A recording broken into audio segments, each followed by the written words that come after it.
Thought of the day, आज का सुविचार है, knowledge is a power which teaches you accepting the change. Stephen Hawking एक वैज्ञानिक थे, साइंटिस्ट, उन्होंने बोला था ये कि जो ज्ञान है एक ऐसी शक्ति है, ऐसी पावर है जो आपको ये सिखाती है कि बदलाव को कैसे एक्सेप्ट किया जाए, चेंज को कैसे स्वीकार किया जाए। तो ये आप कहीं एसए के पेपर में या फिर एथिक्स के पेपर में कोटेशन को यूज कर सकते हो। तो स्टार्ट करते हैं आज का करंट अफेयर। डेट है आज 31 जुलाई 2021 और ये सब टॉपिक कवर करने वाले हैं इस क्लास में। उसके बाद क्वेश्चन करेंगे जो कुछ करंट अफेयर और स्टैटिक पोर्शन पे बेस्ड होंगे। फर्स्ट टॉपिक है अपना airport economic regulatory authority of India, यानी कि एरा अमेंडमेंट बिल। ये एक एक्ट है 2008 का, 2008 का एक एक्ट है जिसमें अभी अमेंडमेंट लाया है, यानी कि संशोधन लाने के लिए इसमें एक बिल पेश किया है लोकसभा में। तो लोकसभा में रिसेंटली पास भी हो गया है ये बिल, अब राज्यसभा में भेजा जाएगा, राज्यसभा से पास हो जाएगा फिर प्रेसिडेंट के पास, और प्रेसिडेंट जब असेंट दे देंगे अपनी सहमति तो फिर एक्ट बन जाएगा, यानी कि कानून बन जाएगा, लॉ बन जाएगा। तो इस बिल में क्या प्रोविज़न रखी गई है वो हमारे लिए इम्पोर्टेंट है। इस बिल में क्या है, जो 2008 का जो एक्ट था उसको अमेंड किया है, संशोधन किया है। इस 2008 के एक्ट के थ्रू ही ये एयरपोर्ट इकोनॉमिक रेगुलेटरी अथॉरिटी बनाई गई थी। एक समझ लो एक संस्था है, ये ऑर्गेनाइजेशन है, एक अथॉरिटी है जो क्या काम करती है, टैरिफ और अदर चार्जेस को रेगुलेट करती है। जैसे मान लो भाई साहब एयरपोर्ट पे डेवलपमेंट फीस वगैरह होती है, या कितने चार्जेज होंगे, कितने पैसे लगेंगे, ये सब टैरिफ, टिकट वगैरह के चार्जेज, ये सब कौन रेगुलेट करता है, ये एयरपोर्ट इकोनॉमिक रेगुलेटरी अथॉरिटी ये बनाती है उनके लिए नियम। और किसी भी इंडिया में किसी भी एयरपोर्ट को मेजर एयरपोर्ट भी डिक्लेयर यही करती है। 2008 का जो एक्ट है वो ये बोलता था अगर किसी एयरपोर्ट में पर ईयर एनुअली अगर 35 लाख या उससे ज़्यादा पैसेंजर मूव कर रहे हैं, कहने का मतलब ये है अगर किसी एयरपोर्ट पे, हवाई अड्डे पे 35 लाख, एटलीस्ट ये वर्ड याद रखना, कम से कम 35 लाख या उससे ज़्यादा पैसेंजर आ जा रहे हैं उस एयरपोर्ट पे एक साल में एनुअली, तो उस एयरपोर्ट को ये मेजर एयरपोर्ट डिक्लेयर कर सकती थी। और ये एक्ट ने मेजर एयरपोर्ट डिक्लेयर कर दिया, उस मेजर मतलब उस एयरपोर्ट को मेजर एयरपोर्ट डिक्लेयर कर दिया उस एक्ट ने। और इस एक्ट ने पावर दे दी किसको, सेंट्रल गवर्नमेंट को। सेंट्रल गवर्नमेंट को पावर दे दी क्योंकि देखो पार्लियामेंट एक्ट बनाती है कानून, तो कॉन्स्टिट्यूशन हमारा पावर देता है पार्लियामेंट को, और पार्लियामेंट एक्ट बना के पावर ले लेती है किसके हाथ में, सेंट्रल गवर्नमेंट के हाथ में। तो आपको ये तो पता है ना सेंट्रल गवर्नमेंट और पार्लियामेंट में फ़र्क होता है, क्योंकि पार्लियामेंट में तो भाई साहब लोकसभा, राज्यसभा और प्रेसिडेंट ये आते हैं। ये जब ऐसा अनुमति दे देंगे लोकसभा से, राज्यसभा से पास हो जाएगा, प्रेसिडेंट साइन करेंगे तो कोई बिल पास होकर एक्ट बनेगा। लेकिन मान लो कोई एक्ट बना दिया और फिर power they the central government, और सेंट्रल गवर्नमेंट कौन है, prime minister, council of minister headed by prime minister, ये है सेंट्रल गवर्नमेंट। तो ये सेंट्रल गवर्नमेंट के पास पावर दे दी थी इस एक्ट ने कि आगे मान लो कोई भी ऐसा एयरपोर्ट आएगा जिसमें 35 लाख या उससे ज़्यादा एनुअल पैसेंजर की मूविंग होगी, यानी कि वहाँ पे आएंगे, इतना ट्रैफिक होगा, तो किसी भी एयरपोर्ट को वो मेजर एयरपोर्ट डिक्लेयर कर सकते हैं नोटिफिकेशन जारी करके। और इस जो अमेंडमेंट ये लाया है 2021 का, इसमें अब ये प्रोविज़न क्या है कि 2008 में तो किसी एक एयरपोर्ट को मेजर एयरपोर्ट डिक्लेयर करते थे, लेकिन अब ये सेंट्रल गवर्नमेंट के पास ये पावर आ जाएगी, वो किसी ग्रुप एयरपोर्ट को भी मेजर एयरपोर्ट डिक्लेयर कर सकेगा। तो ये मेजर चेंज है, ये आपको याद रखना है। यूपीएससी सिर्फ इतना पूछ लेती है क्या सिंगल एयरपोर्ट को ही मेजर एयरपोर्ट डिक्लेयर किया जा सकता है, तो उसका जवाब नो हो जाएगा जब ये एक्ट पास हो जाएगा, जब ये बिल क्या है, बिल पास हो जाएगा और बिल पास होकर एक्ट बन जाएगा, कानून।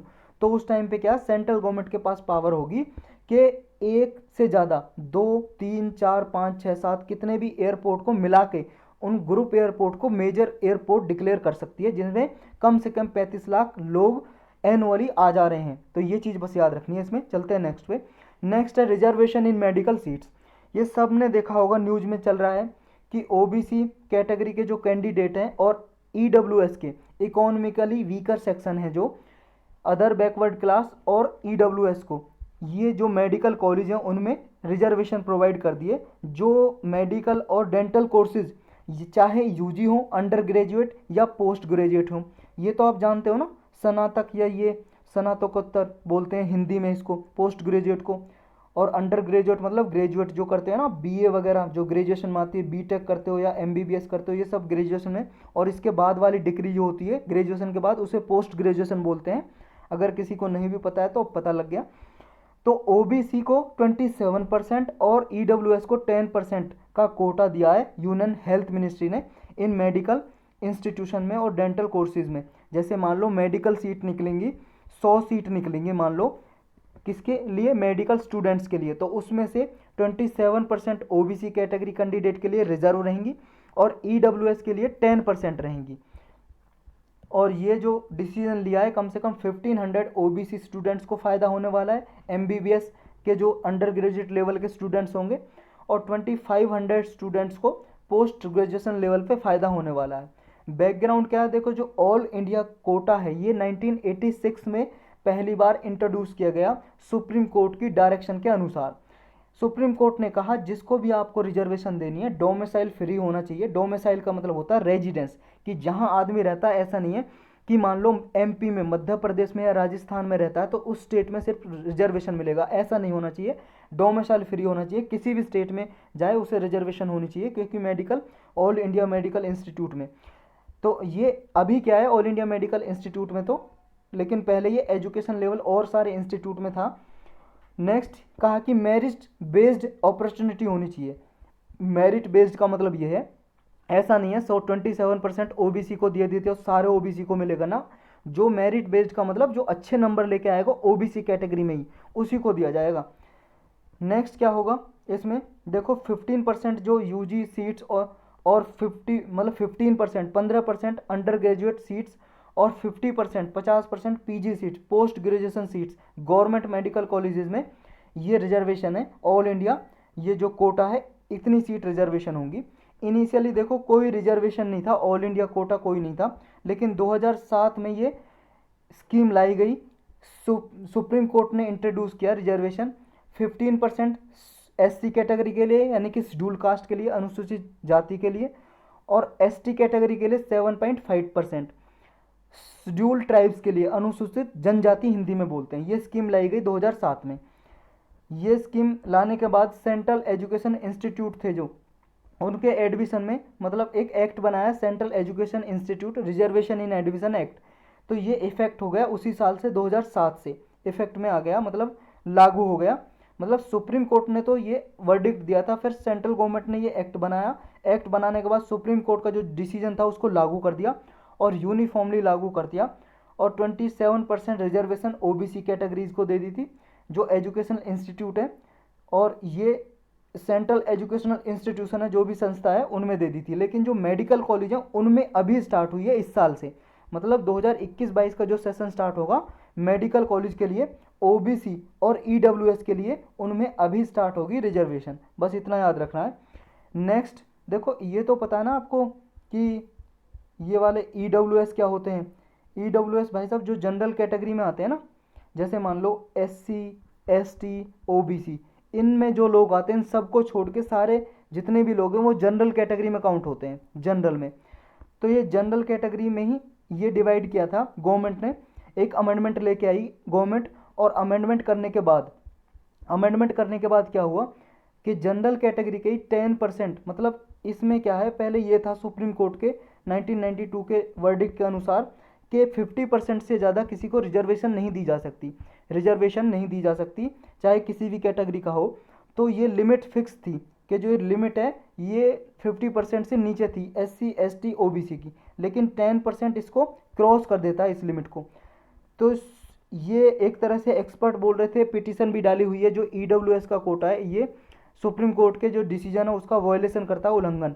तो सुप्रीम कोर्ट का सुनना अभी बाकी है उस पर, लेकिन अभी ये लागू हो चुका है, क्योंकि सेंट्रल गवर्नमेंट ने कहा हमने देखो कॉन्स्टिट्यूशन में, संविधान में अमेंडमेंट करके तब ये दिया है रिजर्वेशन, हमने वैसे कोई एक्ट लाके नहीं किया है। तो ये अमेंडमेंट किया था तो 50% से ज़्यादा तब क्रॉस किया था, तो जितने भी मतलब 50% से ज़्यादा 10% रिजर्वेशन दे दी ईडब्ल्यूएस को, जनरल कैटेगरी के वो लोग जो इकोनॉमिकली वीकर हैं, जिनकी एनुअल सैलरी 8 लाख से कम है। फैमिली की सैलरी काउंट होती है इसमें, फैमिली, पूरी फैमिली को मिला के, और फैमिली में वो काउंट नहीं होते जो 18 साल से कम के, मतलब उसमें बच्चे हैं, चिल्ड्रन है, वो काउंट नहीं होते हैं फैमिली में।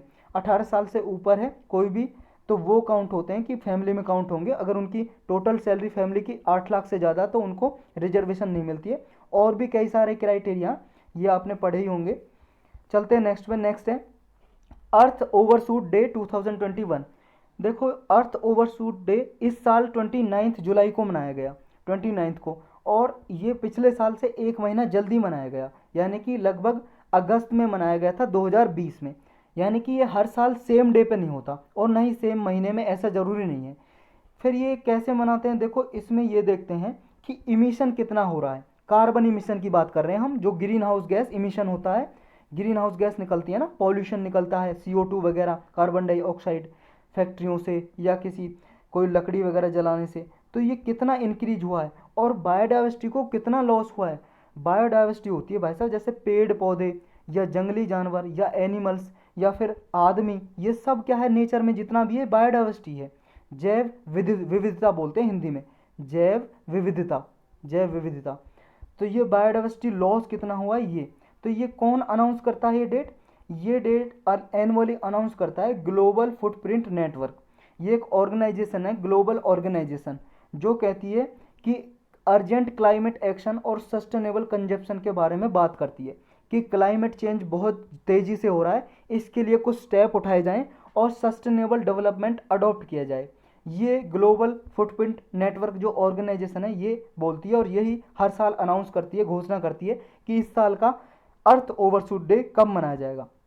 तो क्या है ये अर्थ ओवरशूट डे, देखो ये क्या है, जैसे मान लो अर्थ की कैपेसिटी देखी जाती है इसमें कि अर्थ जितना लोग अर्थ पे रह रहे हैं, कुछ भी रह रहा है, जंगली जानवर या लोग, वो कितना यूज करते हैं अर्थ के रिसोर्सेज को। देखो अर्थ पे रिसोर्सेज मिलते हैं, संसाधन, मान लो मिनरल्स मिलते हैं, खनिज पदार्थ, या आपके मान लो पेड़ पौधे हैं, उनसे पेड़ मतलब छाया भी मिलती है आपको, या फिर उनसे फल भी मिलता है, लेकिन उन पेड़ों को काट भी देते हैं लोग, डिफॉरेस्टेशन कर देते हैं, डिफॉरेस्टेशन, पेड़ को काट देते हैं। तो ये अर्थ के कितने रिसोर्सेज आपने यूज किए एक साल में, और वो रिसोर्सेज कितने यूज किए, क्या अर्थ की उतनी कैपेसिटी थी उसको दोबारा से रीजनरेट कर सके। देखो आपने अर्थ के रिसोर्सेज तो यूज कर लिए, पेड़ काट दिए, आपने फल खा लिए उसके, या आपने रिसोर्सेज यूज कर लिए, पेट्रोलियम यूज कर लिया आपने, पेट्रोल डीजल जो निकला है अर्थ से, सोना निकला है, ये सब कुछ यूज कर लिया आपने। या ऐसे जो नॉन रिन्यूएबल रिसोर्सेज हैं जो दोबारा पैदा नहीं हो सकते, एक बार यूज हो गए तो हो गए, फिर नष्ट हो गए। तो ये जितना आपने अर्थ में से यूज किया है, क्या उतना रीजनरेट हुआ है, क्या दोबारा से वो पैदा हो चुका है अर्थ पे। तो ये देखते हैं इसका बैलेंस, इसका बैलेंस देखते हैं कि मतलब ह्यूमैनिटी है जो, इसका मतलब है ह्यूमैनिटी जो बायोलॉजिकल रिसोर्स यूज कर रही है हमारे प्लानट पे, क्या दोबारा से रीजनरेट करती है। तो ये इंटायर ईयर में क्या देखा गया कि 2022 मतलब 2020 से लेके 21 तक ये देखा गया कि जितना हमने यूज किया, यानी कि जितना हम यूज कर रहे हैं ना अर्थ पे, उतना 1.7 अर्थ चाहिए रीजनरेट करने के लिए। मतलब एक अर्थ जो एक पृथ्वी है ना, जितना हम यूज करते हैं, जितने प्राणी रहते हैं ना अर्थ पे, उतना एक अर्थ के बस की बात नहीं है उतना रिसोर्सेज रीजनरेट करना। उससे ज़्यादा कंजप्शन कर रहे हो आप, खा रहे हो, पी रहे हो, यूज कर रहे हो रिसोर्सेज, पेड़ काट रहे हो, इतना तो 1.7 अर्थ चाहिए तब जाके करेगी। यानी कि एक साल में जितना रिसोर्सेज जनरेट करती अर्थ, वो इतना कर नहीं पा रही। वो कितने दिन में कर पा रही है, इस साल के 1 जनवरी से लगाएं तो वो 29 जुलाई तक जितने हो रहे हैं, मतलब एक साल में जितना रिसोर्सेज जनरेट कर पाती अर्थ, 1 जनवरी से लेके 31 दिसंबर तक जितना रिसोर्सेज जनरेट करती, उतना क्या है इस साल लोगों ने 29 जुलाई तक ही यूज कर लिया रिसोर्सेज। समझ आया, मतलब अर्थ तो देखो पूरे एक साल में रीजनरेट कर पाती उस रिसोर्सेज को, जितना आपने यूज किए हैं, जितना आपने यूज किए हैं अर्थ उसको एक साल में पैदा कर पाती, 1 जनवरी से लेकर 31 दिसंबर तक। लेकिन आपने कितना यूज कर लिया, 29 जुलाई तक ही आपने यूज कर लिया उसको। यानी कि अब जो अर्थ चाहिए 1.7 अर्थ चाहिए, एक अर्थ के बस की बात नहीं है, जितना अर्थ रीजनरेट कर पाती उससे ज़्यादा आप यूज कर रहे हो।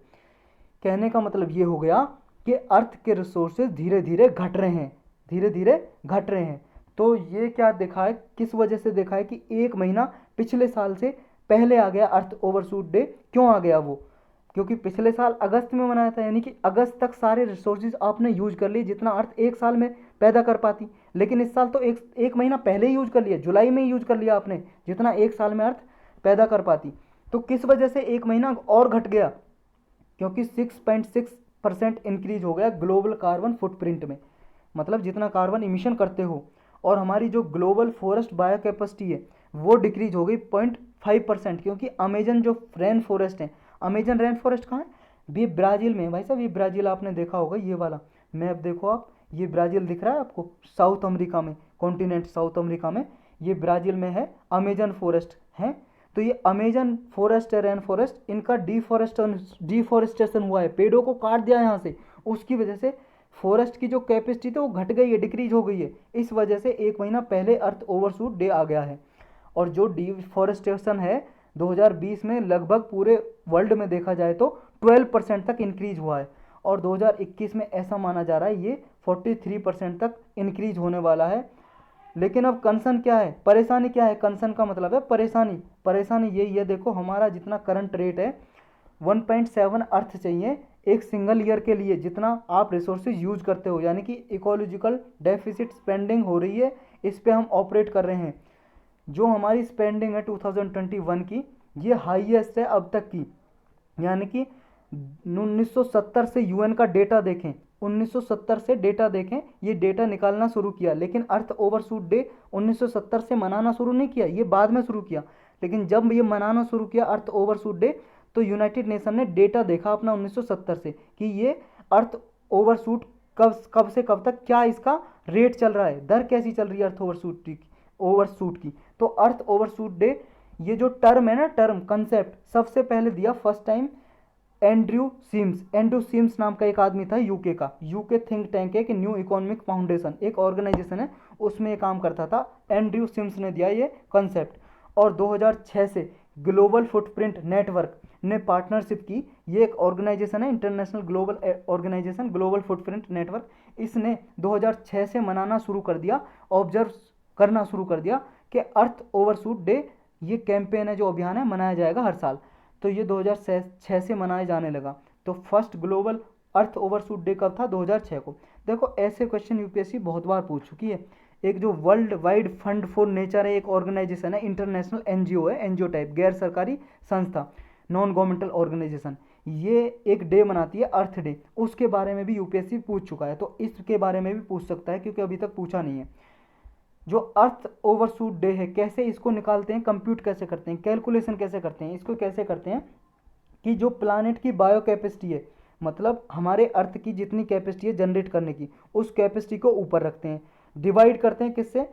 जितने भी ह्यूमैनिटी की इकोलॉजिकल फुटप्रिंट है, यानी कि ह्यूमन की डिमांड कितनी अर्थ पे, उस डिमांड को नीचे रखते हैं। डिमांड मतलब कैपेसिटी, अर्थ की कैपेसिटी को डिवाइड कर देते हैं ह्यूमन की जितनी डिमांड है रिसोर्सेज की, और गुना कर देते हैं 365 से। तो ये निकल के आ जाती है क्या? ओवरशूट, अर्थ ओवरशूट इससे निकल के आता है। तो इकोलॉजिकल फुटप्रिंट क्या है? इकोलॉजिकल फुटप्रिंट यही है कि डिमांड कितनी है, ह्यूमन की डिमांड कितनी है कि नेचर पे, नेचर जितना रीजनरेट कर पाती है उसकी कैपेसिटी है, उसके कंपेयर करते हैं कि ह्यूमन की डिमांड कितनी है पर ईयर के उसकी रिसोर्स को यूज करने की। तो इकोलॉजिकल फुटप्रिंट भी आपको याद रखना है, और अर्थ ओवरशूट डे भी। चलते हैं नेक्स्ट पे, यही था इसमें, कमीशन ऑफ इंक्वायरी एक्ट 1952। अब ये न्यूज में आया है, क्यों आया है? क्योंकि वेस्ट बंगाल गवर्नमेंट ने कमीशन सेटअप किया है, कमीशन ऑफ इंक्वायरी। और ये जो एक्ट है ये पावर देता है सेंट्रल और स्टेट गवर्नमेंट दोनों को, कि कोई भी गवर्नमेंट इंक्वायरी बैठा सकती है, इंक्वायरी का कमीशन बैठा सकती है। अभी एक कमीशन बैठा है, कमीशन ऑफ इंक्वायरी, जिसको लॉकूर कमीशन भी बोलते हैं, क्योंकि लॉकूर इसके हेड हैं। तो ये 1952 का एक्ट है, इसके अंदर ये बनाया गया एक कमीशन ऑफ इंक्वायरी। किस लिए बनाया गया? इसलिए बनाया गया क्योंकि आपने पढ़ा होगा, हमने भी कई बार डिस्कस किया है, पेगासस स्पाईवेयर। पेगासस स्पाईवेयर का मतलब होता है जासूसी करने वाला एक सॉफ्टवेयर है, मालवेयर है। ये 2010 में इजराइल गवर्नमेंट ने बनाया था, मतलब इजराइल की एक कंपनी ने बनाया था। तो इजराइल की कंपनी तो इसलिए बनाया था कि ताकि जो टेररिस्ट एक्टिविटी है उनको, इन पे निगरानी रखी जा सके, उनको रोका जा सके। अगर किसी के फ़ोन में ये इंस्टॉल कर दिया जाए पेगासस सॉफ्टवेयर, किसी ईमेल के जरिए, या कोई मान लो किसी साइट पे ये डाल दिया और उस पर आपने क्लिक कर दिया, आपके फ़ोन में इंस्टॉल हो जाएगा, आपकी सारी जानकारी फ़ोन की या कंप्यूटर की देता रहेगा, ये जहाँ पे भी इंस्टॉल होगा। और आपके कैमरे को भी, फ़ोन के कैमरे को भी यूज कर सकता है। भले आपका कैमरा बंद है, आपके आसपास घर में जहाँ पे बैठे हो कैमरा को यूज करके देख सकता है ये पेगासस सॉफ्टवेयर। जो भी आदमी ने इंस्टॉल किया अपने वहाँ पे बैठ के ये देख सकता है। तो इसका जो अभी आरोप लगे थे गवर्नमेंट में, बीजेपी गवर्नमेंट हमारी जो है सरकार, उस पर आरोप लगे थे, उसने क्या है सर्वेलेंस की, निगरानी की कुछ नेताओं की। तो इसके लिए इंक्वायरी बैठाई है वेस्ट बंगाल गवर्नमेंट ने कि ये इस पे जो आरोप लगे हैं सही है नहीं है, कि इसने फ़ोन टेपिंग की है, किसी के फ़ोन के मतलब पता लगाया कि कहाँ पे बात हो रही कहाँ पे नहीं हो रही। तो ये इसलिए इसको पता लगाने के लिए ये कमीशन बैठा है, commission of inquiry.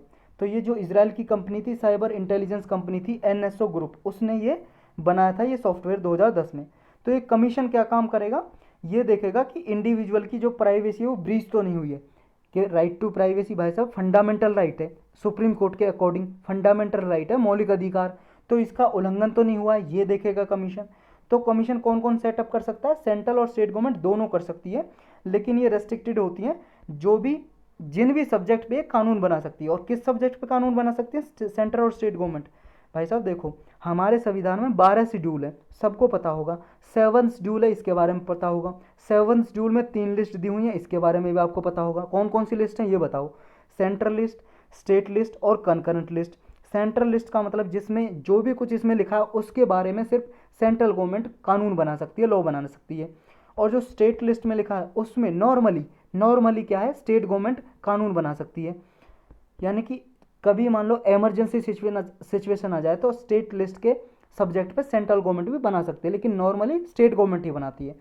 Concurrent list में दोनों बना सकती है, सेंट्रल गवर्नमेंट भी और स्टेट गवर्नमेंट भी। लेकिन अगर सेंट्रल गवर्नमेंट का लॉ बना है तो स्टेट गवर्नमेंट का लॉ नहीं माना जाएगा, सेंट्रल गवर्नमेंट का लॉ प्रिवेल करेगा, सेंट्रल गवर्नमेंट का ही लॉ माना जाएगा। तो ये जो भी सब्जेक्ट्स इन लिस्ट में दिए उन्हीं लिस्ट पे ये कमीशन बैठा सकता है। अगर मान लो स्टेट लिस्ट में तो स्टेट गवर्नमेंट बैठा सकती है कमीशन। तो ये पावर दी हुई है इस एक्ट ने। तो सेंट्रल गवर्नमेंट अगर मान लो पहले कमीशन किसी सब्जेक्ट पे अपॉइंट करती है तो स्टेट गवर्नमेंट फिर उस पर कमीशन अपॉइंट नहीं कर सकती सेम सब्जेक्ट पे without the approval of central. अगर उसे कमीशन सेटअप कर रहा है तो सेंट्रल गवर्नमेंट की परमिशन लेगी तब कर सकती है, वरना नहीं कर सकती। अगर मान लो स्टेट गवर्नमेंट ने पहले किसी सब्जेक्ट पे कमीशन अपॉइंट कर दिया तो सेंट्रल गवर्नमेंट तो अपॉइंट कर सकता है उसी पे, समझ गए, उसी पे कर सकता है। और वो क्या है, क्यों कर सकता है, क्योंकि वो इसके पास इंक्वायरी का स्कोप है कि 2 या 2 से ज़्यादा स्टेट के लिए वो इंक्वायरी कमीशन सेटअप कर सकता है। तो सेंट्रल गवर्नमेंट कर दे पहले तो स्टेट गवर्नमेंट उसी सब्जेक्ट पे नहीं कर सकता कमीशन सेटअप, लेकिन अगर स्टेट गवर्नमेंट ने पहले कमीशन सेटअप किया हुआ है तो सेंट्रल गवर्नमेंट कर सकती है। अब पावर क्या दी गई है, देखो इस कमीशन के अंदर जो कमीशन ऑफ इंक्वायरी एक्ट है 1952, ये पावर देता है कि कोई भी कमीशन मान लो गवर्नमेंट ने सेटअप किया है तो इस कमीशन के पास सिविल कोर्ट की पावर होंगी। ये जो कोड ऑफ सिविल प्रोसीजर 1908 का ये कोड है, यानी कि एक्ट है, कानून है 1908 का, अंग्रेजों के टाइम का है, अब तक चला आ रहा है, अब तक रिपील नहीं किया है। इस एक्ट के थ्रू ये पावर देता है कि सिविल कोर्ट की पावर होंगी। यानी कि इसका मतलब ये है, सिविल कोर्ट का मतलब ये किसी भी आदमी को पूरे इंडिया में से कहीं से भी किसी भी कोने से ये समन कर सकता है, कमीशन बुला सकता है। और किसी भी पर्सन को कह सकता है भाई साहब आप इसके बारे में बताओ, कुछ आपके पास एविडेंस है, कुछ है, कोई भी एविडेंस कलेक्ट कर सकता है। और ये किसी भी पब्लिक को पब्लिक रिकॉर्ड के बारे में या कोई भी कॉपी मंगानी है किसी भी कोर्ट से, किसी भी ऑफिस से, मतलब जितने भी गवर्नमेंट ऑफिस से कोई डॉक्यूमेंट्स मंगाने हैं तो ये मंगा सकता है, ऑर्डर दे सकता है और इसे देने पड़ेंगे। तो इस कमीशन के पास ये पावर होती है। अब जो कमीशन की जो प्रॉब है वो किस प्रकार की होती है, प्रॉब का मतलब होता है जांच, इन्वेस्टिगेशन, किस प्रकार की होती है। देखो कमीशन जब सेंट्रल गवर्नमेंट सेटअप करती है तो ये मैटर जो लिस्ट 1, 2, 3 यानी कि यूनियन स्टेट कंकरेंट लिस्ट तीनों में से किसी में भी कर सकता है इंक्वायरी। और जब मान लो ये कमीशन स्टेट गवर्नमेंट करती है तो स्टेट लिस्ट और कंकरेंट लिस्ट यानी कि स्टेट लिस्ट, लिस्ट 2 और लिस्ट 3 कंकरेंट लिस्ट, इसमें इंक्वायरी की जा सकती है। अब ये पेगासस जो इंक्वायरी कमीशन है ये किससे संबंधित है, देखो वेस्ट बंगाल की जो गवर्नमेंट है उसने कहा है कि पब्लिक ऑर्डर और पुलिस एंट्रीज के बारे में हमने कमीशन सेटअप किया है कि इनके बारे में। और क्योंकि पब्लिक ऑर्डर और पुलिस एंट्री किस में आती हैं, स्टेट लिस्ट में आती हैं, यानी कि स्टेट गवर्नमेंट इस पे कमीशन बैठा सकता है, तो इसलिए बैठा है। लेकिन इस पे आर्गूमेंट की जा रही है क्योंकि इंक्वायरी करना, किसी भी सब्जेक्ट पे इंक्वायरी करना तो सेंट्रल लिस्ट में भी आती है। भाई साहब इंक्वायरी जांच कर सकता है तो ये इसमें आ सकती है, उससे सेंट्रल गवर्नमेंट भी बना सकता है। 2 एंट्री 31 है यूनियन लिस्ट में, ये डील करती है post telegraph, telephone, wireless, broadcasting या और प्रकार की कोई कम्युनिकेशन है किसी भी टाइप की, उस पर सेंट्रल गवर्नमेंट कमीशन बैठा सकता है। अब what is the value does commission report, commission ने मान लो रिपोर्ट दे दी, इसने इंक्वायरी कमीशन बैठा है, तो उसकी क्या वैल्यू है? जो भी कमीशन ने फाइंडिंग की है, जो भी पता लगाया है, ये नॉर्मली अगर सेंट्रल गवर्नमेंट बैठाती तो पार्लियामेंट में रखा जाता है इस कमीशन की रिपोर्ट, अगर स्टेट गवर्नमेंट ने बैठाई तो असेंबली में। जैसे वेस्ट बंगाल की गवर्नमेंट ने बैठाई है तो उसकी स्टेट लेजिस्लेटिव असेंबली यानी कि जो विधानसभा, उसमें इसकी रिपोर्ट रखी जाएगी और डिस्कस की जाएगी। लेकिन गवर्नमेंट क्या बाउंड नहीं है इसकी रिपोर्ट पे पब्लिक करने के लिए। जैसे इस कमीशन ने रिपोर्ट दे दी, इसका मतलब ये नहीं है कि इस रिपोर्ट को ये पब्लिक करे, यानी कि पब्लिक का मतलब है न्यूज़ वालों को दे और सबको बताए, ये मैंडेटरी नहीं है, ये बात याद रखना, बाउंड नहीं है। लेकिन हाँ, जो भी इसने फाइंडिंग दी है एग्जीक्यूटिव पे तो बाउंड नहीं है, यानी कि गवर्नमेंट पे या स्टेट गवर्नमेंट पे, सेंट्रल गवर्नमेंट पे बाउंड नहीं है कि वो पब्लिक को भी बताए या ये टीवी वगैरह चैनल को दे, बताए सबको, ये उस पर बाइंडिंग नहीं है, बाध्यकारी नहीं है। लेकिन हाँ, कोर्ट इसे इस कमीशन की रिपोर्ट को एविडेंस की तरह, प्रूफ की तरह का यूज कर सकता है और कोई डिसीजन दे सकता है, ये इसका काम होता है बस। नेक्स्ट टॉपिक है cabinet approves multilateral MOU signed by IFSCA, एक ये अथॉरिटी है, सेंटर है, इसकी रिपोर्ट है, मतलब इसने क्या है अभी एमओयू साइन कर लिया है और कैबिनेट ने उसे अप्रूवल देती है, अपनी सहमति देती है। कैबिनेट तो आप जानते हो ना, कैबिनेट मिनिस्टर जो होते हैं, जैसे होम मिनिस्टर हो गया, फाइनेंस मिनिस्टर हो गए, यानी कि जो फाइनेंस मिनिस्टर, विदेश मंत्री हो गए, फॉरेन मिनिस्टर, जो बड़े बड़े मंत्री आते हैं ना वो कैबिनेट में आते हैं, क्योंकि ये काउंसिल ऑफ मिनिस्टर के पार्ट होते हैं। आपने पढ़ा होगा लक्ष्मीकांत में, काउंसिल ऑफ मिनिस्टर के 3 पार्ट होते हैं। काउंसिल ऑफ मिनिस्टर के कौन कौन से पार्ट होते हैं भाई साहब? 3। एक तो cabinet minister of state with independent charge, और एक होता है भाई साहब आपका डेप्यूटी मिनिस्टर। ये 3 पार्ट होते हैं, जिनमें सबसे बड़े होते हैं कैबिनेट मिनिस्टर, अधिकतर ये ही डिसीजन लेते हैं कैबिनेट। तो इसने अप्रूवल दे दिया अभी International Financial Services Centre Authority और International Organization of Securities Commission, International Association of Insurance Supervisor, इन्होंने एक मेमोरेंडम ऑफ अंडरस्टैंडिंग यानी कि एक एग्रीमेंट, समझौता साइन किया था, उसको अप्रूवल दे दिए। 2002 में क्या है, जो international organisation for security commission है, इसने अडॉप्ट किया था एक मल्टीलेटरल मेमोरेंडम ऑफ अंडरस्टैंडिंग, यानी कि एक एग्रीमेंट, कि इसने कहा था इस एग्रीमेंट में कि जो भी क्रॉस बॉर्डर इन्फोर्समेंट और इन्फॉर्मेशन है, कहने का मतलब ये है जो सिक्योरिटी रेगुलेटर होते हैं ना किसी भी कंट्री में, जैसे हमारी कंट्री में कौन है सिक्योरिटी रेगुलेटर? सेबी है, SEBI Security Exchange Board of India, जो एक स्टैट्यूटरी बॉडी है, 1992 में एक्ट बनाया था इसका, सेबी एक्ट, उसके थ्रू इसको सांविधिक संस्था का स्टेटस प्राप्त है, यानी कि स्टैट्यूटरी बॉडी है, ये रेगुलेटर है। ऐसी बहुत सारी कंट्री में अलग अलग रेगुलेटर होंगे, मतलब ये क्या करते हैं, स्टॉक एक्सचेंज के लिए नियम वगैरह बनाते हैं, जहाँ पे बॉन्ड शेयर की खरीदार होती है, इन्वेस्टमेंट करते हैं जहाँ पे इन्वेस्टर के लिए रूल्स वगैरह बनाना। तो ये जो रेगुलेटर हैं, ये अपनी जो इन्फॉर्मेशन है, जो भी रूल्स वगैरह लागू करते हैं, ये क्रॉस बॉर्डर ये इन्फॉर्मेशन को शेयर करें, ताकि और भी कंट्री मान लो जो कोई गुड प्रैक्टिस है उनको अडॉप्ट कर सकें। फिर 2005 में ही इस कमीशन ने क्या किया, ये एक तरह से इंटरनेशनल कोऑपरेशन के लिए बेंचमार्क बन गया, मतलब इंटरनेशनल कोऑपरेशन करें सिक्योरिटीज़ रेगुलेटर के बीच में, कि सारे जितने भी कंट्री के रेगुलेटर हैं वो एक साथ आएँ और अपनी गुड प्रैक्टिसेस को शेयर करें।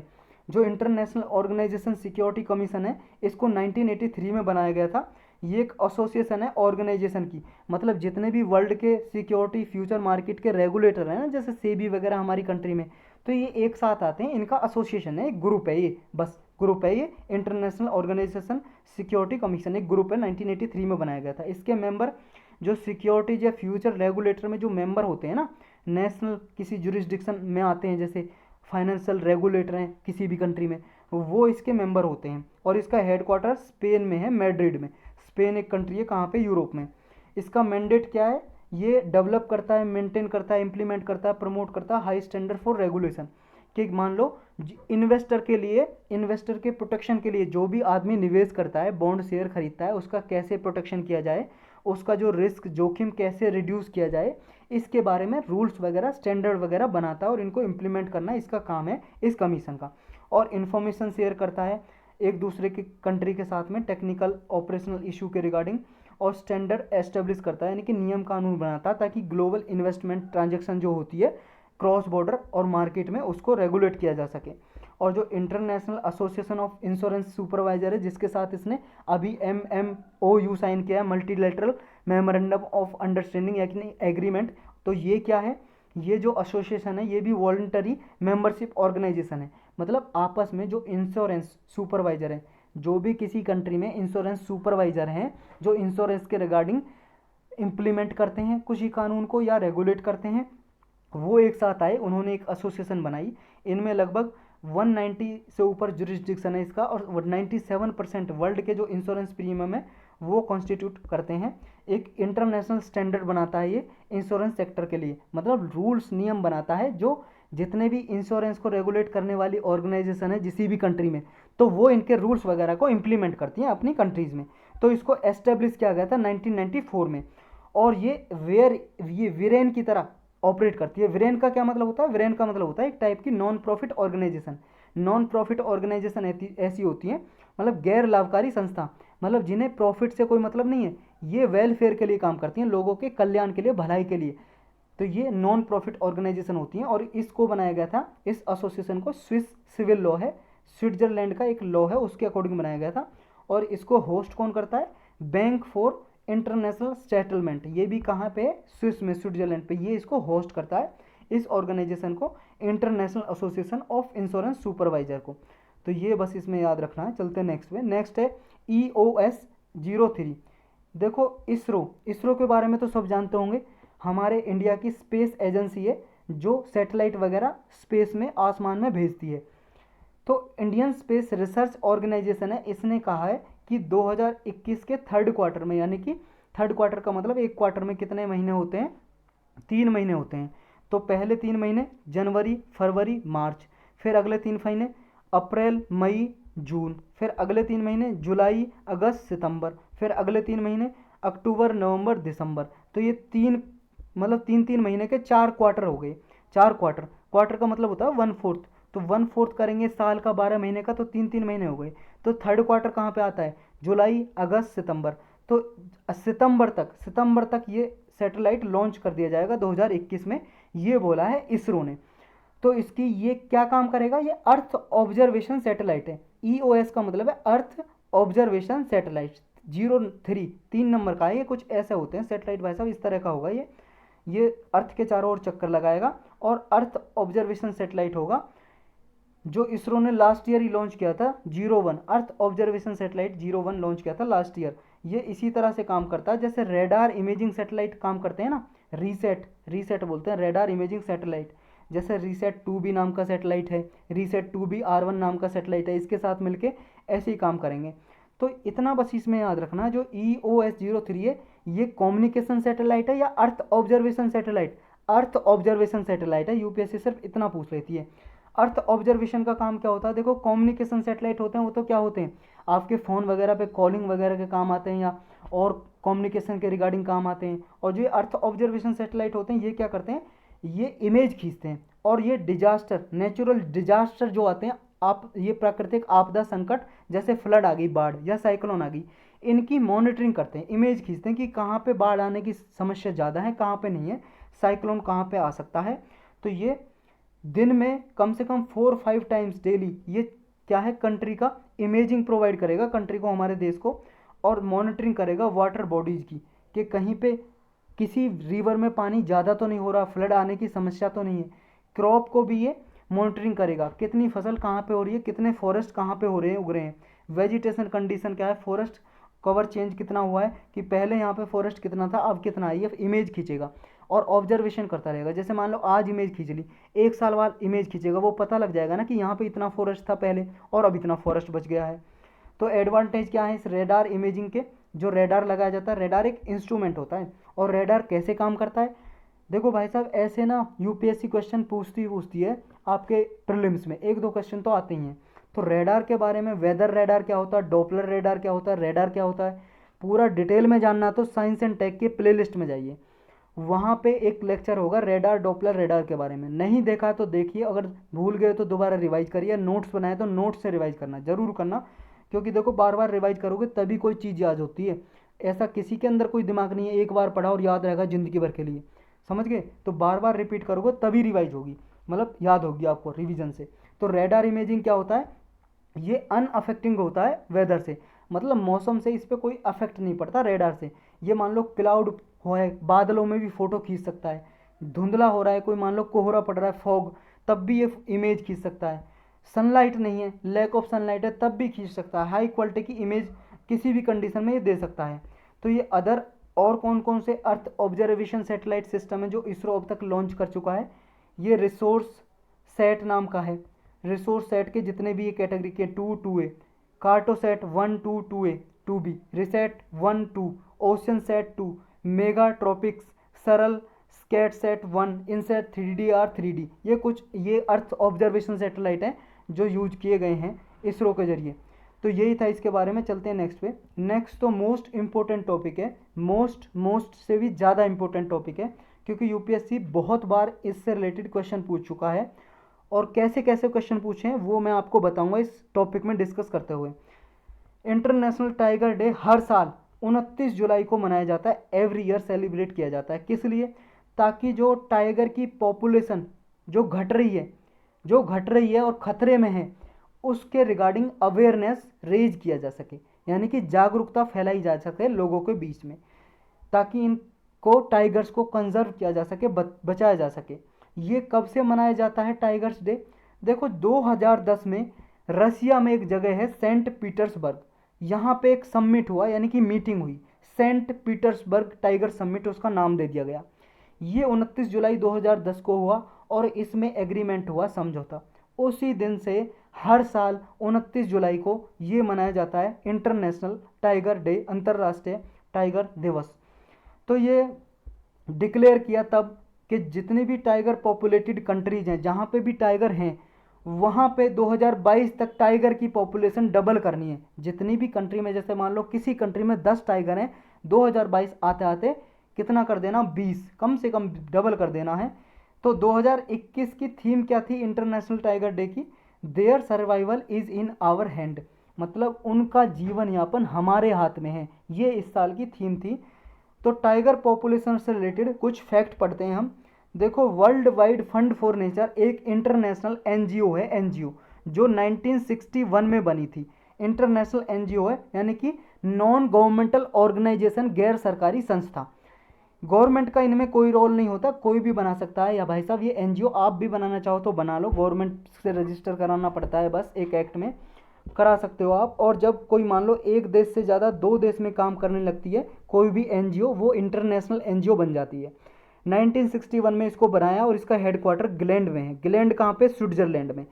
तो ये मुख्यालय है इसका यहाँ पे। तो ये world wide fund for nature के अकॉर्डिंग जो टाइगर की पॉपुलेशन है पिछले 150 साल में 95% कम हो गई है, ड्रॉप हो गई है। इंडिया क्या है? इंडिया है लैंड ऑफ रॉयल टाइगर, क्योंकि इंडिया में पूरे वर्ल्ड में सबसे ज़्यादा टाइगर पाए जाते हैं। इंडिया में टाइगर की पॉपुलेशन कितनी है भाई साहब? मगअप कर लो, याद होना चाहिए आपको, क्योंकि अगर आप कोई पीसीएस का एग्जाम दे रहे हो तो एज इट इज पूछ लेते हैं। और पिछली बार ना एलिफेंट के रिगार्डिंग एक क्वेश्चन पूछा था यूपीएससी के प्रीलिम में कि कितनी पॉपुलेशन कहाँ पे, तो ये याद रखनी है आपको। तो इस टाइगर की पॉपुलेशन हमारे इंडिया में कितनी है? 2967, 2967 पॉपुलेशन है।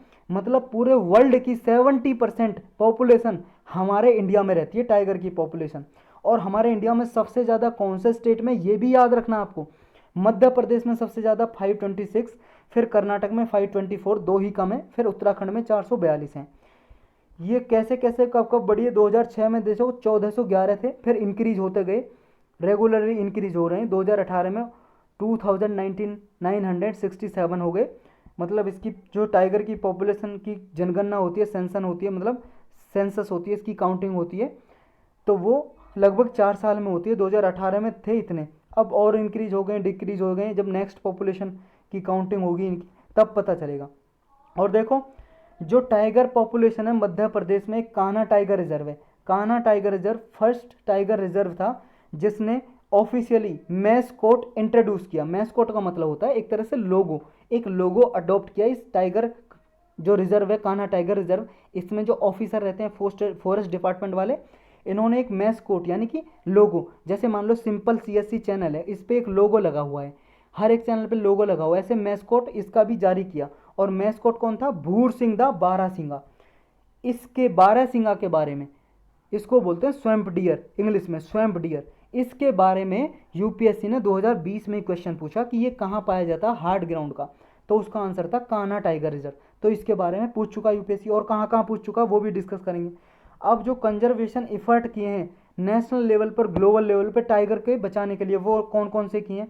देखो हमारी कंट्री में एक नेशनल टाइगर कंजर्वेशन अथॉरिटी है, इसने लॉन्च की एक मोबाइल एप्लीकेशन जिसका नाम है एमसिप ट्रिप, और इसके बारे में 2017-18 के लगभग यूपीएससी क्वेश्चन पूछ चुका है कि एमसिप ट्रिप है क्या, बस इतना पूछ लिया कि ये किस लिए काम आती है, तो ये काम आती है टाइगर के लिए। Monitoring system for tigers intensive protection ecological status, इसकी फुल फॉर्म है। तो एक मोबाइल मॉनिटरिंग सिस्टम है जो फॉरेस्ट गार्ड के लिए यूज होता है। पीटर्सबर्ग टाइगर समिट हुआ 2010 में, 13 टाइगर रेंज कंट्री थी, इन्होंने एक स्लोगन निकाला TX2 या T/2 कि टाइगर की पॉपुलेशन डबल करनी है। ग्लोबल टाइगर इनिशिएटिव चलाया गया, वर्ल्ड बैंक ने चलाया, ये वर्ल्ड बैंक ने चलाया ग्लोबल टाइगर इनिशिएटिव, टाइगर को प्रिजर्व करने के लिए। एक ग्लोबल टाइगर इनिशिएटिव काउंसिल बनाई गई, इसकी 2 आर्म है, मतलब 2 फर्दर कैटेगराइजेशन है, ग्लोबल टाइगर फोरम और global snow leopard ecosystem protection programme, इनको प्रोटेक्ट करने के लिए। एक इंडिया ने 1973 में प्रोजेक्ट टाइगर चलाया, इसमें टाइगर को प्रोटेक्ट करने के लिए चलाया गया, जिसमें से लगभग जोग्राफिकल एरिया जो 50 से ज़्यादा टाइगर रिजर्व हो गए हैं। अब 52 टाइगर रिजर्व है हमारी कंट्री में, जो हमारे कंट्री का 2.2% जोग्राफिकल एरिया कवर करते हैं। टाइगर का प्रोटेक्शन स्टेटस क्या है, देखो जो Indian wild life protection act है 1972 का, इसमें 6 लिस्ट हैं, 1 2 3 4 5 6, उनका नाम है शेड्यूल 1 2 3 4 5 6। उसके शेड्यूल 1 में आता है टाइगर, यानी कि जो शेड्यूल 1 में आता है उसको हाईएस्ट प्रोटेक्शन दी जाती है, सबसे ज़्यादा कंजर्व संरक्षण करके रखा जाता है किसी भी प्राणी को, पेड़ को, किसी को भी। International union for conservation nature IUCN की रेड लिस्ट में एंडेंजर्ड कैटेगरी में आता है, और साइट्स की लिस्ट में अपेंडिक्स 1 में आता है, अपेंडिक्स 1 लिख लो यहाँ पे। इसकी भी 3 लिस्ट हैं, 1 2 3, अपेंडिक्स 1 2 3 इसकी 1 में आता है, यानी कि हाईएस्ट प्रोटेक्शन दी गई है साइट्स के द्वारा भी। और ये साइट्स और IUCN क्या है, इसके बारे में डिटेल में जानना तो इन्वायरमेंट के लेक्चर में, मतलब इन्वायरमेंट की प्ले लिस्ट में जाओ, वहाँ पे एक टॉपिक बना है CMS साइट्स और IUCN के बारे में, तो वो ज़रूर देख लेना, 6-7 मिनट का है अगर आपने नहीं देखा है तो यही थे आज के टॉपिक। और एक चीज़ याद रखनी है, देखो एक पूरे वर्ल्ड में एक टाइगर रिजर्व ऐसा है जिसने 2022 का जो टारगेट था ना टाइगर की पॉपुलेशन डबल करने का, उससे पहले ही अचीव कर लिया है, और इसको TX2 का एक अवार्ड मिला टाइगर की पॉपुलेशन डबल करने के लिए। वो कौन सा टाइगर रिजर्व है हमारी कंट्री में, उसके रिगार्डिंग मैं 2 लेक्चर बना चुका हूँ अलग अलग। सबसे पहला लेक्चर मैंने उसी पे बनाया था 2-2.5 मिनट का उस टाइगर रिजर्व पे, फिर 6-7 मिनट का और बनाया पूरा डिटेल में। तो ये टाइगर रिजर्व कौन सा आपको कमेंट सेक्शन में बताना है, खैर आप तो बताओगे नहीं, छोड़ो यार मैं ही बता देता हूँ। वो है पीलीभीत टाइगर रिजर्व, ये कहाँ पे, यूपी में। पीलीभीत टाइगर रिजर्व उत्तर प्रदेश में, इसको मिल चुका है टाइगर जो डबल पॉपुलेशन करने का अवार्ड है, TX2 या T/2 का अवार्ड। तो ये आपको याद रखना है भाई साहब, बहुत बार न्यूज़ में रहा था। अब हम क्वेश्चन करेंगे, टाइम बहुत हो चुका है। पहला क्वेश्चन है कि जो APMC जो मंडी होती है, अनाज मंडी, जहाँ पे किसान बेचने जाता है अपना जो भी क्रॉप उसने उगाई है, एग्रीकल्चर प्रोड्यूस मार्केट कमेटी इसका फुल फॉर्म है। ये कौन बनाता है, एस्टेब्लिश कौन करता है, farmer producer organisation, authorise local area vendor, state government बनाती है, लोकल गवर्नमेंट। सही आंसर है C, स्टेट गवर्नमेंट इसको बनाती है किसी भी स्टेट में। नेक्स्ट आपको बताना है सदर्न ओशन के रिगार्डिंग बताना है, ये फिफ्थ ओशन है, मतलब कितने महासागर हैं हमारे पूरे अर्थ पे, ग्लोब पे 5 महासागर हैं, जिसमें से एक सदर्न ओशन भी है। एक तो पैसिफिक ओशन है भाई साहब, प्रशांत महासागर हिंदी में बोलते हैं। एक अटलांटिक ओशन है, अटलांटिक महासागर हिंदी में बोलते हैं। एक इंडियन ओशन है, भारतीय महासागर, तो इंडियन ओशन है। एक आर्कटिक ओशन है, आर्कटिक ओशन कहाँ कहाँ पे देख लेते हैं ना मैप में, आपको याद रहेगा।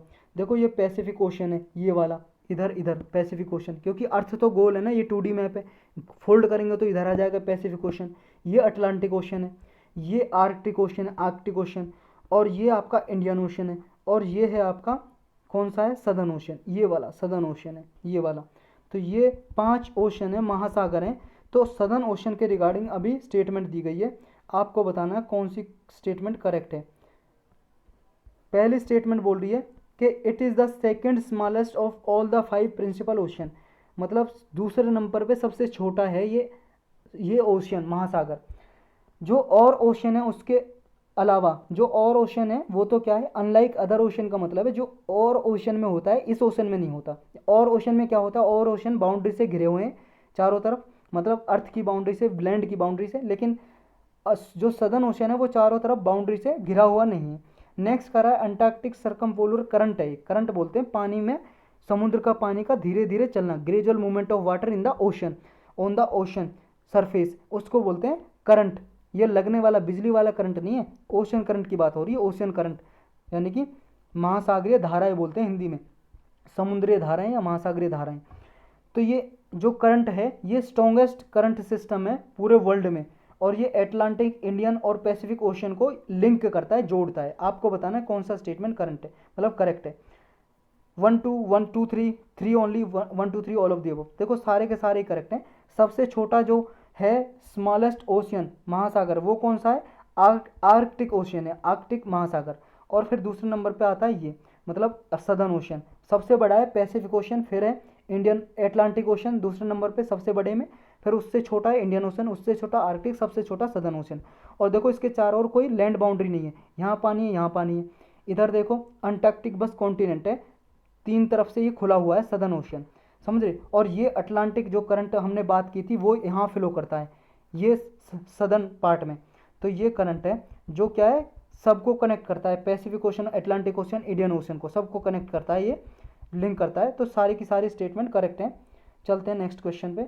नेक्स्ट है आपको बताना है national asset reconstruction company limited, इसके रिगार्डिंग स्टेटमेंट दी हुई है, कौन सी करेक्ट है ये बताना है। जो ये कंपनी है ये इसको बेड बैंक भी बोलते हैं, और मिनिस्ट्री ऑफ कॉरपोरेट अफेयर्स है वो इसको रिकॉग्निशन देती है, पहचान देती है। गवर्नमेंट ऑफ इंडिया की इसमें मैक्सिमम इक्विटी कंट्रीब्यूशन है इस बेड बैंक में। 1 सही है, 2 दोनों सही है, दोनों गलत। देखो भाई साहब दूसरा गलत है, क्योंकि बेड बैंक से मैक्सिमम कोई गवर्नमेंट का कोई लेना देना नहीं है, इसकी कोई शेयर होल्डिंग नहीं है। पहला बिल्कुल सही है, बेड बैंक है। बेड बैंक ऐसे होते हैं जो बेड लोन को रिकवर करते हैं। बेड लोन होता है नॉन परफॉर्मिंग असेट्स, कई बार पढ़ा हमने, दोबारा मत पूछना। पहला सही है, यानी कि ए करेक्ट आंसर हो जाएगा। नेक्स्ट आपको बताना है कि जो नॉर्थ ईस्ट इंडिया में पाइका की जो पोजीशन थी, पाइका वो क्या थे, पाइका लोग थे, लोगों को बोला जाता था कुछ कम्युनिटी के, तो कौन थे वो, ये क्या है, लिटरेचर जो आर्ट को पैटर्न करते थे, संरक्षित करते थे, उन लोगों को बोला जाता था। या जब स्टेट में फोर्स लेबर होती थी, फोर्सफुली बल के रूप, मतलब बल पूर्वक उन पर काम कराया जाता था, उसको बोलते थे क्या, they had large amount of land gold donated it for public affair. ये क्या है, लैंड और गोल्ड सोना रखते थे और उसको पब्लिक वेलफेयर के लिए, जनता की भलाई के लिए दान कर देते थे। या फिर वो लोग थे पाइका जो मर्सनरीज थे, और जिनमें अदर किंगडम से भी रिक्रूटमेंट यानी कि भर्ती होती थी। इसका करेक्ट आंसर है बी, यानी कि ये फोर्स लेबर में आते थे, फोर्स लेबर, इन पे जबरदस्ती काम कराया जाता था, पाइका बोलते थे उन्हें। नेक्स्ट बताना साल्ट सत्याग्रह के रिगार्डिंग करेक्ट स्टेटमेंट कौन सी। पहली स्टेटमेंट बोल रही है कि साल्ट सत्याग्रह ये स्टार्टेड किया था महात्मा गांधी जी ने, कहाँ से, गुजरात के दांडी से। दांडी एक विलेज है, वहाँ से स्टार्ट किया था साल्ट सत्याग्रह। क्या ये सही है। जो ये कैंपेन है टैक्स रेजिस्टेंस कैंपेन थी, मतलब जो साल्ट पे यानी कि नमक पे जो टैक्स लगता है उसको रोकना था इस अभियान का जो मकसद था, पर्पस था, एम था, टारगेट था, ऑब्जेक्टिव था, कुछ भी बोलो। ब्रिटिश साल्ट मोनोपोली थी, उसके अगेंस्ट था ये नॉन वायलेंट प्रोटेस्ट, मतलब अहिंसात्मक विद्रोह था। ये कोई लड़ाई झगड़ा नहीं करना था, शांति के साथ प्रोटेस्ट विद्रोह करनी थी। ब्रिटिश साल्ट की जो मोनोपोली थी, मोनोपोली का मतलब है एक अधिकार, ब्रिटिश गवर्नमेंट सिर्फ वही नमक बनाने का अधिकार था, किसी और को इंडिया में नमक नहीं बना दे दी थी, उसके अगेंस्ट ये चला था साल्ट सत्याग्रह।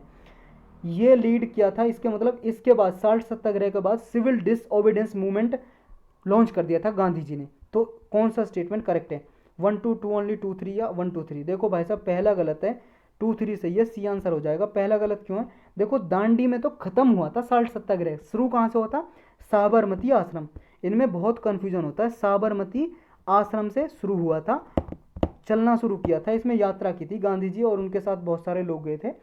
तो दांडी में खत्म होता, और जहां दांडी में खत्म हुआ था उस दांडी में सिविल डिसओबीडियंस मूवमेंट शुरू कर दिया था। यानी कि साबरमती से साल्ट सत्याग्रह शुरू किया था, और जब खत्म हुआ था दांडी पे खत्म हो गया था साल्ट सत्याग्रह, और वहीं से सिविल डिसओबीडियंस मतलब सिविल डिसओबीडियंस मूवमेंट की इसके स्टार्ट कर दिया गांधी जी ने। तो ये याद रखना है, सिविल डिसओबीडियंस मूवमेंट कहाँ से स्टार्ट हुआ था, दांडी से, और साबरमती से साल्ट सत्याग्रह। कोई कन्फ्यूजन नहीं होनी चाहिए अगली बार।